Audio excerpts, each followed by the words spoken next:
लोगों से भीख मांगने वाले एक युवक को अचानक एक महिला ने कहा, चलो मेरे साथ। ये शब्द सुनते ही चारों ओर सन्नाटा छा गया। भीड़ में खुसर पुसर शुरू हो गई।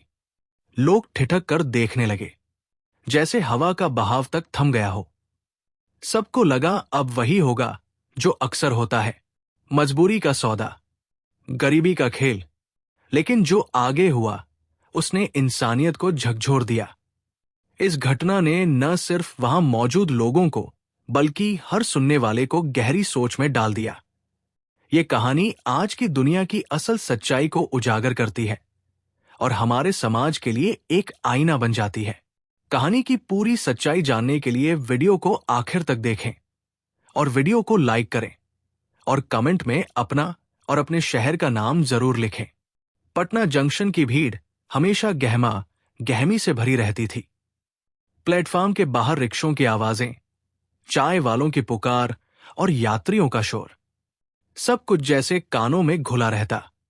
लेकिन इस शोर के बीच एक कोना ऐसा भी था जहां जिंदगी की सबसे कड़वी सच्चाई दिखाई देती थी। वही फुटपाथ पर एक युवक बैठा था, राजीव। उम्र लगभग 28 साल।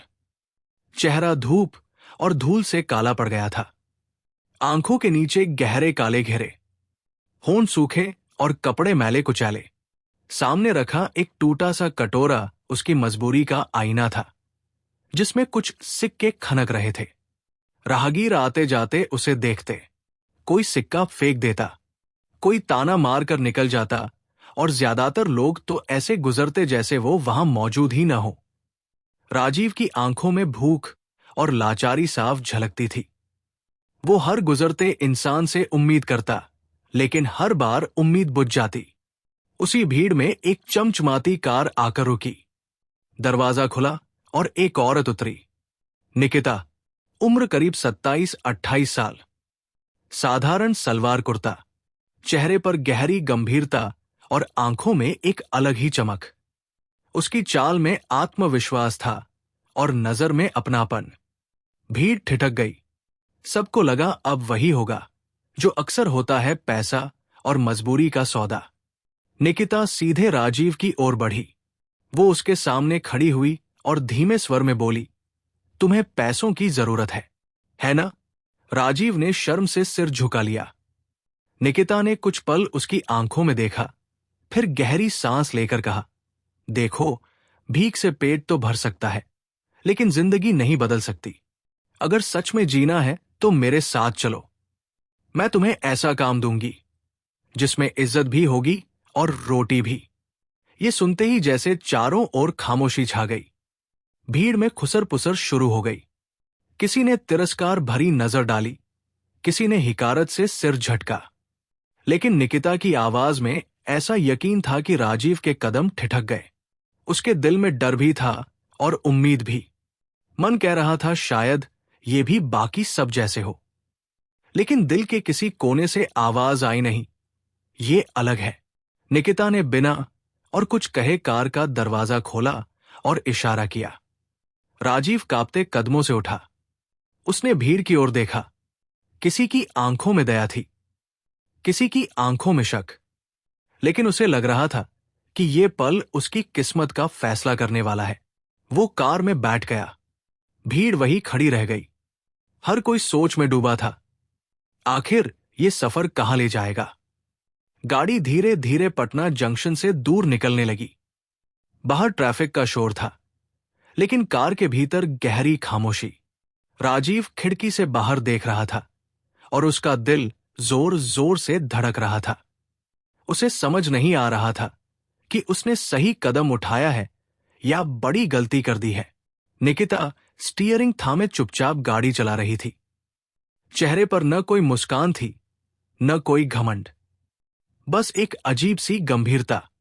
करीब आधे घंटे बाद गाड़ी एक साधारण से मोहल्ले में रुकी। एक छोटे से मकान के बाहर खड़े होकर निकिता बोली, डरने की जरूरत नहीं राजीव, ये मेरा घर और मेरा काम है। आज से तुम्हारी जिंदगी यहीं से बदलेगी। राजीव ने हैरानी से उसकी ओर देखा।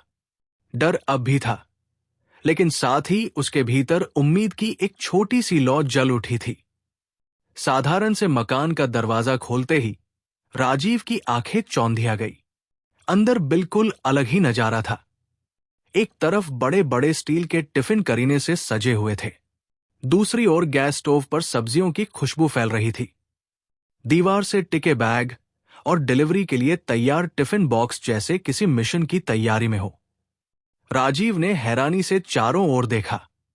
उसे लगा था कि शायद ये भी कोई छलावा होगा, लेकिन यहां तो मेहनत की असली खुशबू थी। निकिता ने काम संभालते हुए कहा, यह मेरा छोटा सा टिफिन सर्विस का बिजनेस है।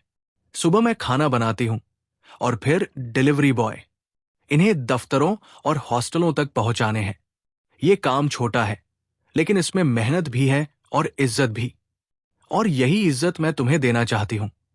राजीव ने धीरे से पूछा, लेकिन मैं कर क्या पाऊंगा? मुझे तो कुछ आता ही नहीं। निकिता ने उसकी ओर देखा और ठहर कर बोली, काम सीखने से आता है। शुरुआत में तुम बस बर्तन धोना और सफाई करना सीखो। धीरे धीरे सब्जी काटोगे, आटा गूंथ दोगे और एक दिन टिफिन बनाना भी आ जाएगा। सवाल ये नहीं है कि तुम्हें आता है या नहीं, सवाल यह है कि तुम्हारे अंदर मेहनत करने का हौसला है या नहीं। राजीव का गला भर आया। उसने सिर झुका लिया और कहा, मैं कोशिश करूंगा। निकिता ने मुस्कुराए बिना लेकिन अपनापन भरी आवाज में कहा, यही तो चाहिए कोशिश। उसने रसोई की ओर इशारा किया, चलो आज से शुरुआत करते हैं। वहां सिंक में टिफिन पड़े हैं, पहले उन्हें अच्छे से धो लो। राजीव के हाथ कांप रहे थे, लेकिन उसने धीरे धीरे टिफिन उठाई और पानी में रगड़ने लगा। पहली बार उसे लगा कि उसकी मेहनत किसी के काम आ रही है। पानी की हर बूंद के साथ उसका डर जैसे बहता जा रहा था। कुछ देर बाद निकिता सब्जी पकाते हुए बोली, ये काम सिर्फ पैसे का नहीं है राजीव, यहां हर टिफिन में इंसानियत का स्वाद जाता है। जो लड़का हॉस्टल में अकेला पड़ रहा है, उसे जब घर जैसा खाना मिलता है तो उसकी आंखों में चमक आ जाती है। कोई बूढ़ा ऑफिस कर्मचारी जब गर्म दाल चावल खाता है तो उसे लगता है कि कोई उसका भी ख्याल रख रहा है। यही इस काम की सबसे बड़ी कमाई है। राजीव ने हाथ पोंछते हुए उसकी बातें सुनी। उसके दिल में हल्की सी रोशनी जल उठी। शायद वह भी किसी के लिए मायने रख सकता है, किसी की भूख मिटाने वाला बन सकता है। दिन ढलते ढलते जब पहला दिन खत्म हुआ तो राजीव ने महसूस किया कि थकान तो है, लेकिन मन में सुकून भी है। बहुत दिनों बाद उसने भीख मांगकर नहीं, बल्कि काम करके पेट भरा था। रात को जब वो घर के कोने में बिछी चटाई पर लेटा तो उसके होठों पर हल्की सी मुस्कान थी। उसे पहली बार लगा कि शायद उसकी जिंदगी का अंधेरा सचमुच कम होने लगा है, और ये सब संभव हुआ उस औरत की वजह से जिसका नाम था निकिता। सुबह की पहली किरणें मोहल्ले की गलियों में बिखर चुकी थी। रसोई में काम जोरों पर था। निकिता बेलन से रोटियां बेल रही थी और पास ही राजीव सब्जियां काटने में जुटा था। उसके हाथ अब भी कांपते थे। कभी आलू टेढ़ा कट जाता, कभी टमाटर का रस उसके कपड़ों पर छलक पड़ता। निकिता ने हल्की सी नजर डालकर कहा, गलतियों से ही सीखा जाता है, धीरे धीरे हाथ सध जाएंगे, घबराओ मत। राजीव ने सिर झुकाया और ज्यादा मन लगाकर सब्जी काटने लगा। उसके माथे पर पसीना चमक रहा था, लेकिन चेहरे पर संतोष की झलक थी। यह पहली बार था जब वो खुद को किसी काम का हिस्सा मान रहा था, किसी बोझ की तरह नहीं। दिन बीतते गए।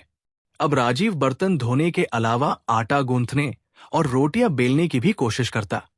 निकिता उसे हर कदम पर समझाती, ये सिर्फ खाना बनाना नहीं है राजीव, ये किसी के लिए घर का स्वाद पहुंचाना है।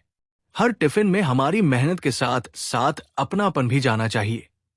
लेकिन दुनिया इतनी आसान नहीं थी।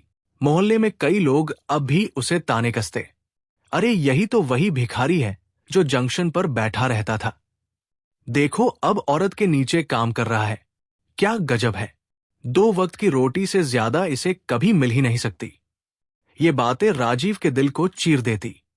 कई बार उसका मन होता कि सब छोड़कर भाग जाए, लेकिन हर बार निकिता की बातें उसे थाम लेती। वो कहती, भीख आसन है, मेहनत मुश्किल, लेकिन इस हमेशा मेहनत से ही मिलती है। एक दिन जब राजीव टिफिन लेकर हॉस्टल पहुंचा तो कुछ छात्रों ने हंसते हुए कहा, अरे तू तो स्टेशन पर भीख मांगता था, अब टिफिन बांट रहा है, वाह क्या तरक्की है। उनकी हंसी गूंजती रही। राजीव का चेहरा लाल हो गया, आंखें नम हो गई। वो चुपचाप टिफिन पकड़ाकर लौट आया। शाम को जब वो थका हारा लौटा तो निकिता ने उसकी आंखों में छुपा दर्द पहचान लिया। उसने बिना कुछ पूछे पानी का गिलास दिया और कहा, लो, चाहे कुछ भी कहे, फर्क नहीं पड़ता।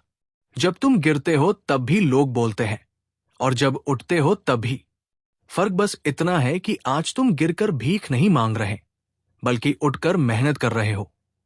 याद रखना, आज जो लोग तुम्हारा मजाक उड़ा रहे हैं, कल तुम्हारी मिसाल देंगे। ये शब्द जैसे मरहम बनकर राजीव के दिल पर लगे।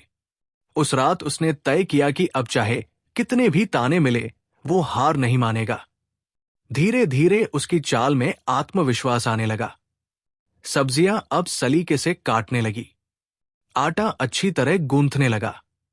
निकिता कभी डांटती, कभी सिखाती, लेकिन हर बार उसका हौसला बढ़ाती। और सबसे बड़ी बात यह थी कि अब राजीव के लिए रोटी सिर्फ भूख मिटाने का जरिया नहीं रही, बल्कि एक कमाने का जरिया बन चुकी थी। अब रसोई में राजीव की मौजूदगी अलग ही लगने लगी थी। जहां पहले उसके हाथ कांपते थे, वही अब सब्जियां बराबर बराबर करती थी। आटे की लोई वो सलीके से बेलने लगा था, और कभी कभी निकिता उसे देखकर चुपचाप संतोष से मुस्कुरा देती थी। एक शाम काम निपटाने के बाद निकिता ने राजीव को बुलाया। टेबल पर हिसाब किताब की कॉपी रखी थी। उसने धीरे से पूछा, राजीव, क्या तुम्हें पढ़ना लिखना आता है? राजीव ने नजरें झुका ली। थोड़ा बहुत नाम लिख लेता हूं, बाकी कुछ नहीं। निकिता ने गहरी नजर से उसकी ओर देखा। काम तो तुम सीख ही रहे हो, लेकिन जिंदगी सिर्फ मेहनत से नहीं चलती, ज्ञान भी चाहिए। अगर तुम पढ़ना लिखना सीख लोगे तो एक दिन खुद ये टिफिन सर्विस संभाल सकोगे। क्या तुम सीखना चाहोगे? राजीव ने हैरानी से उसकी ओर देखा। उसने कभी अपने लिए ऐसा ख्वाब नहीं सोचा था। वो तो बस 2 वक्त की रोटी को ही मंजिल मान चुका था। लेकिन निकिता की बातों में ऐसा यकीन था कि उसके भीतर कहीं गहराई में हलचल होने लगी। मैं कोशिश करूंगा, उसने धीमे स्वर में कहा। उस रात काम के बाद निकिता ने उसे किताब थमा दी। पहले अक्षर पहचानो, फिर शब्द, धीरे धीरे सब आ जाएगा। राजीव ने कांपते हाथों से किताब खोली। उम्र 28 साल की थी, लेकिन उस वक्त वो किसी छोटे बच्चे जैसा लग रहा था।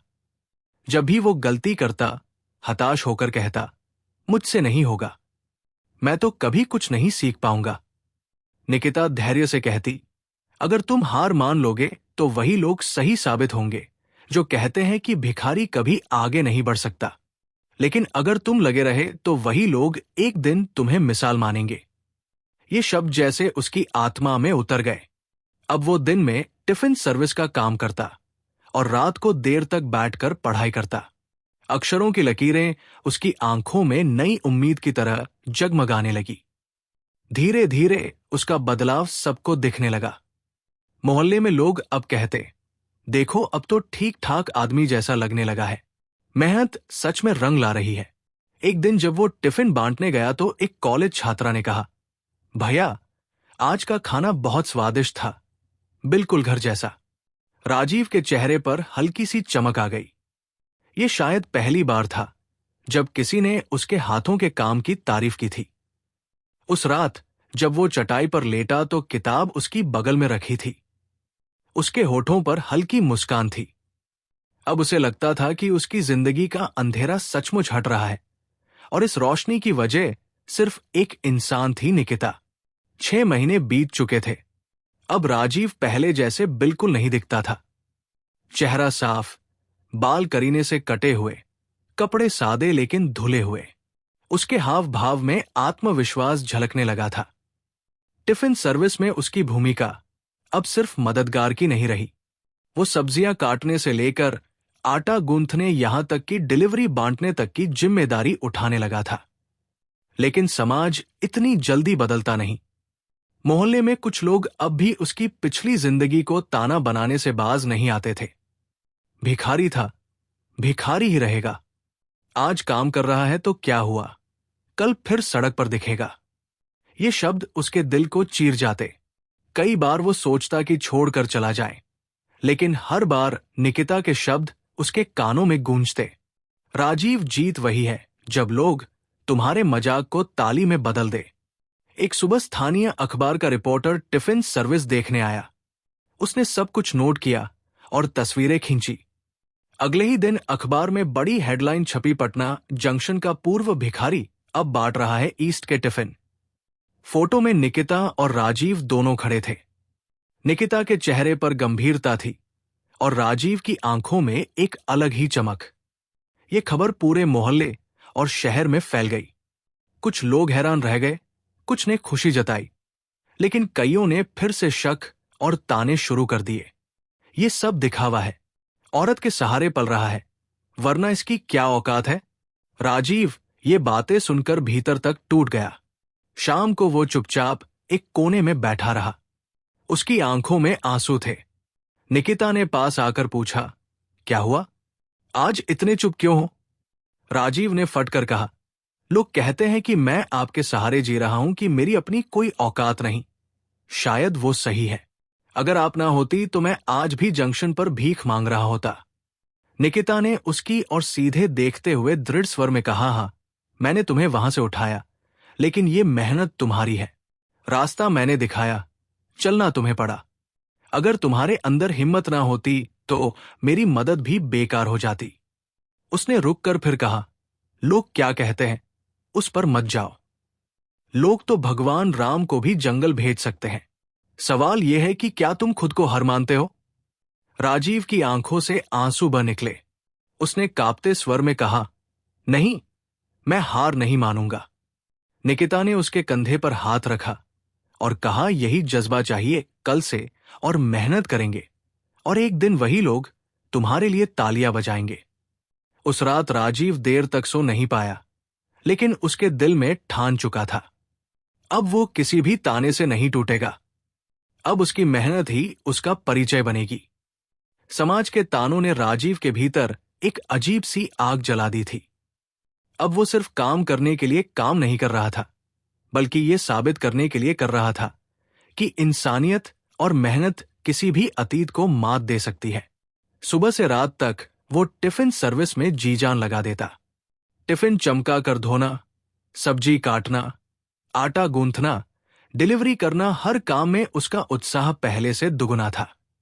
उसकी लगन देखकर ग्राहकों की संख्या भी बढ़ने लगी। कॉलेज, हॉस्टल, दफ्तरों के कर्मचारी और यहां तक कि कुछ परिवार भी अब उनके नियमित ग्राहक बन गए थे। एक शाम काम खत्म होने के बाद निकिता ने राजीव को बुलाया। टेबल पर लेजर की कॉपी और हिसाब किताब रखा था।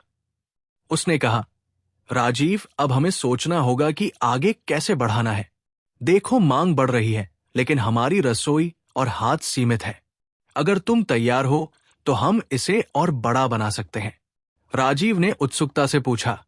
निकिता ने जवाब दिया, अभी हम रोज 30-40 टिफिन बनाते हैं, लेकिन अगर हम 2 और लोग रख लें और एक बड़ी जगह किराए पर ले ले तो ये संख्या 100 से ऊपर जा सकती है। और तब ये सिर्फ काम नहीं रहेगा, बल्कि कारोबार बन जाएगा। राजीव की आंखें चौड़ी हो गई। उसने जीवन में कभी कारोबार के बारे में सोचा तक नहीं था। वो तो बस ये मान चुका था कि 2 वक्त की रोटी ही उसकी मंजिल है।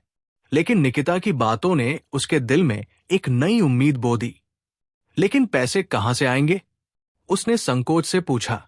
निकिता ने उसकी ओर देखा और दृढ़ स्वर में बोली, पैसा सबसे आसान चीज है। असली पूंजी मेहनत है। अगर तुम मेरे साथ खड़े हो तो बाकी सब मैं संभालूंगी। राजीव की आंखें भर आई। उसने धीमे स्वर में कहा, निकिता जी, आपने मुझे फुटपाथ से यहां तक खड़ा किया है। अब अगर मैं पीछे हटूं तो ये मेरी सबसे बड़ी हार होगी। मैं हर कदम पर आपके साथ हूं। यह सुनकर निकिता पहली बार हल्की सी मुस्कुराई तो तय रहा, कल से हम नए सफर की तैयारी शुरू करेंगे। अगले ही हफ्ते उन्होंने पास के बाजार में एक छोटा सा शेड किराए पर लिया।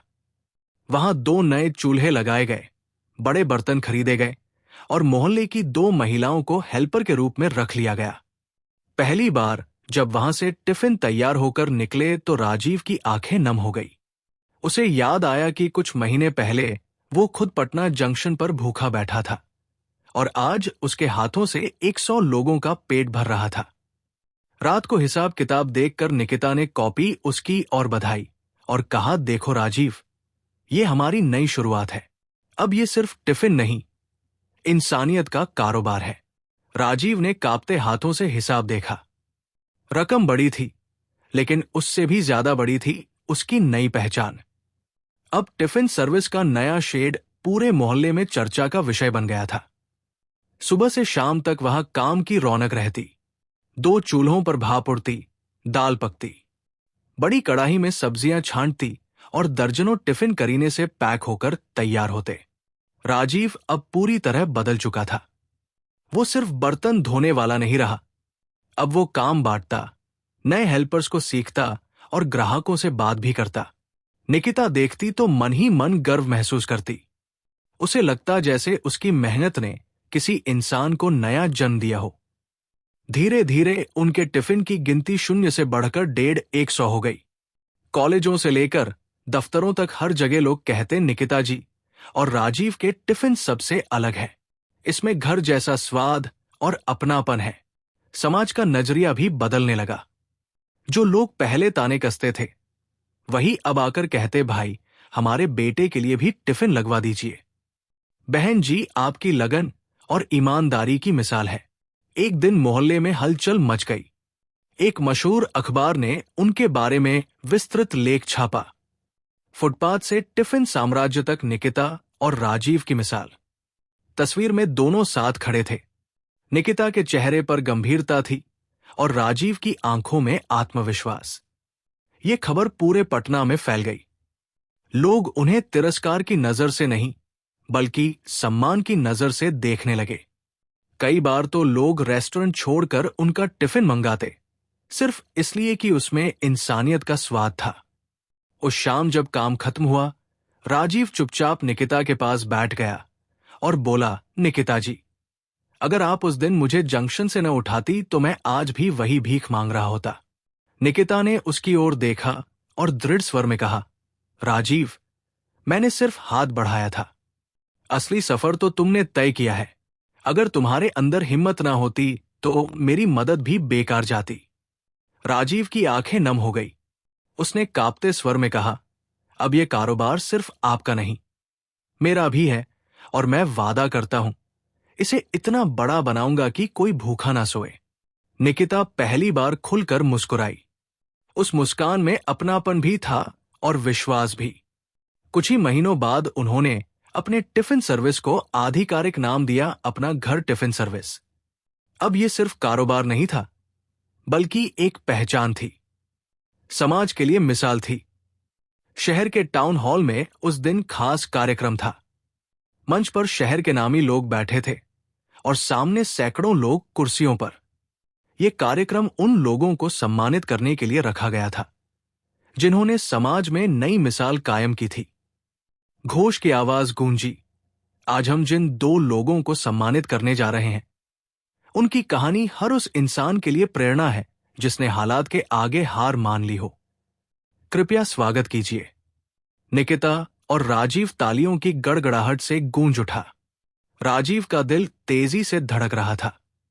कभी वो पटना जंक्शन पर भीख मांगता था और आज उसी शहर में उसे सम्मान मिल रहा था। निकिता ने उसकी ओर देखा और धीरे से कहा, याद है, मैंने कहा था लोग एक दिन तुम्हारी मिसाल देंगे। राजीव की आंखें भर आई। वो मंच पर चढ़ा और माइक के सामने खड़ा हुआ। कुछ पल चुप रहा, फिर कांपती आवाज में बोला, मैंने जिंदगी में भूख भी देखी है और तिरस्कार भी। लोग कहते थे कि मैं कुछ नहीं कर सकता, लेकिन एक दिन निकिता जी ने मेरा हाथ थामा और मुझे दिखाया कि भीख से पेट भर सकता है, पर इस सिर्फ मेहनत से मिलती है। आज अगर मैं यहां खड़ा हूं तो उनकी इंसानियत और भरोसे की वजह से। हॉल में गहरी खामोशी छा गई।